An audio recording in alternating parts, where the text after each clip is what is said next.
आज का ये एपिसोड शुरू करने से पहले एक छोटी सी बात। क्या आप भी अपना पॉडकास्ट बनाने की सोच रहे हैं? तो एंकर ट्राई कीजिए।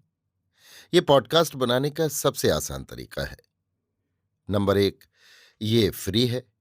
नंबर 2, इसमें कई सारे ऐसे टूल्स हैं जो आपको अपने फ़ोन और कंप्यूटर पर रिकॉर्ड और एडिट करने की फैसिलिटी देते हैं।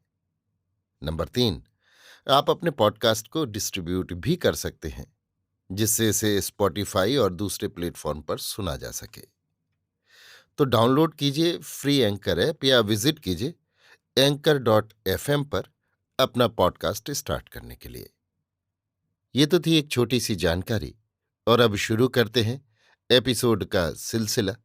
तो आज के एपिसोड में लीजिए सुनिए आचार्य चतुर्सेन शास्त्री के लिखे उपन्यास सोमनाथ के 55वें भाग शत्रु निमंत्रण को मेरी यानी समीर गोस्वामी की आवाज में।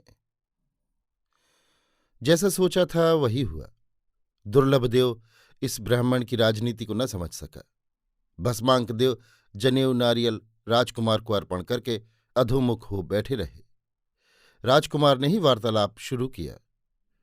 कहिए देव जी, पाटन में कुशल तो है? अब कुशल कहाँ महाराज। यशस्वी मूलदेव राज का संचित पुण्य क्षय हो गया।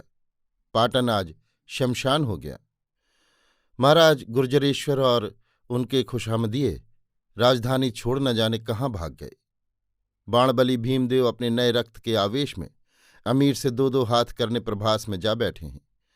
नगर निवासी अपनी जानमाल को लेकर जहां जिसका सींग समाता है भाग रहे हैं। पाटन को महाराज अब आपका ही आसरा है। और राजकोष?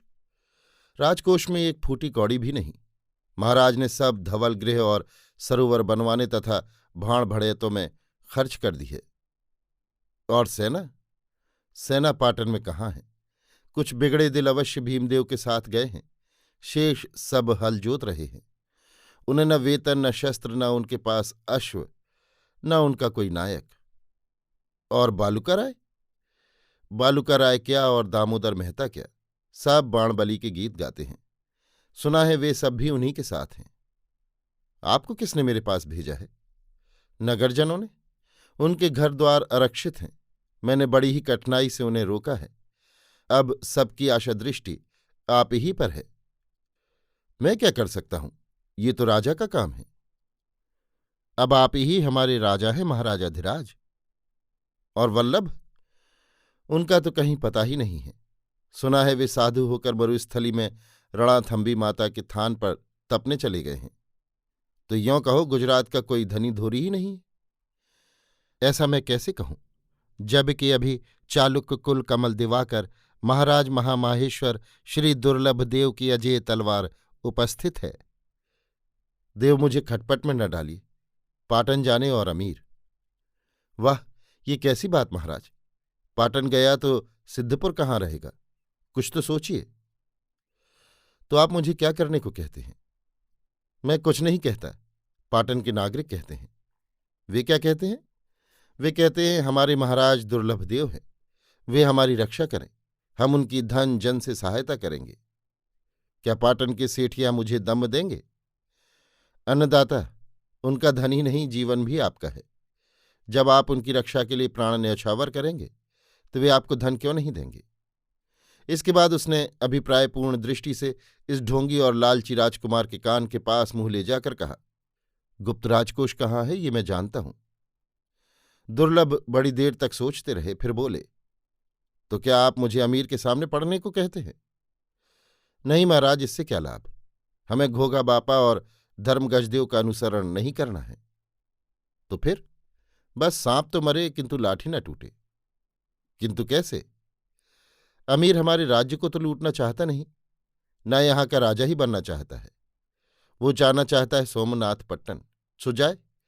वहां कुमार भीमदेव का लोहा खाकर वो खेत रहा तो जय गंगा, वापस आया तो सीधा अपनी राह लेगा। इस समय हम लड़ते हैं तो उसका बल बहुत है। सोमनाथ से लौटने पर जय पाकर भी वो विशाल सेना का मुकाबला नहीं कर सकेगा।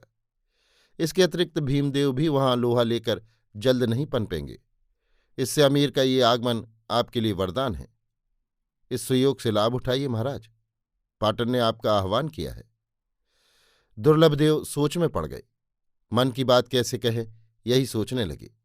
उनके मन की बात ताड़कर भस्मांक ने कहा कि आमिर ने अभी तक आपके पास संदेशा नहीं भेजा? वो तो अब सुना है आबू की उपत्यका में पड़ा हुआ है। अमीर का संदेश मुझे मिला है। अमीर के सामने पड़ना मैं भी नहीं चाहता हूं। बस बस वो पाटन और सिद्धपुर की सलामती का वचन दे तो इतना ही बस है। अच्छा तो देव, आप ही अमीर के पास मेरे दूत बनकर जाए। अच्छा, कहिए क्या कहना होगा? अब ये भी आप ही बताइए कि उससे हमें क्या कहना चाहिए। भस्मांक हंस दिए।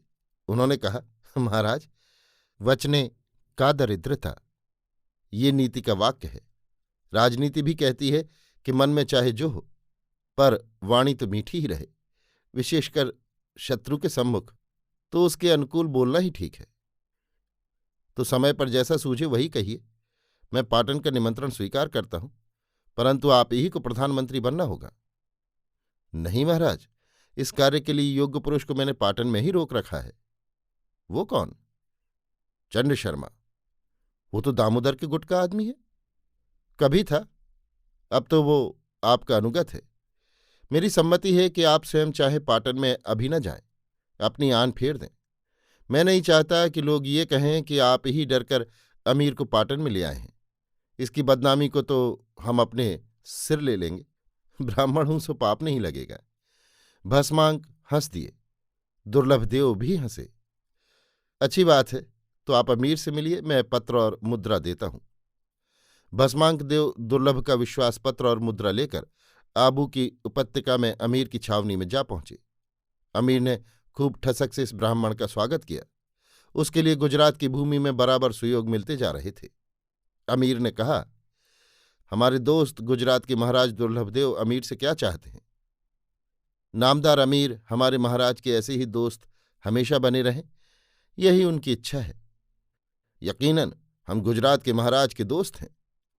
तो महाराज चाहते हैं कि सिद्धपुर और पाटन को कोई नुकसान न पहुंचाया जाए। महाराज की आज्ञा से हम पाटन में अमीर का शाही स्वागत करेंगे। अब अमीर नामदार भी पाटन की रियाया को अपनी रियाया समझकर उसकी जान माल की सलामती का वचन दें। अल्हम्दुलिल्लाह, ऐसा ही होगा। हमारे महाराज ये भी चाहते हैं कि महाराज के साथ अमीर नामदार के जो कौल करार हुए हैं वे अभी पोशीदा ही रहें, जिससे रियाया बदगुमान न हो। फिर प्रभास की वापसी में अमीर खुले दरबार में हमारे महाराज को गुजरात का राजा स्वीकार कर ले। हमको मंजूर है। तो जहां पनाह कंबल जैसे जैसे भीगता है भारी होता है। ये क्या महाराज की बात है? नहीं, इस ब्राह्मण की। अमीर ने हंसकर कहा, आप हमारे बुजुर्ग हैं, आपकी बात की हम कद्र करते हैं और समझ गए हैं। इसके बाद अमीर ने खूब भारी भेंट देकर भस्मांक देव को विदा किया।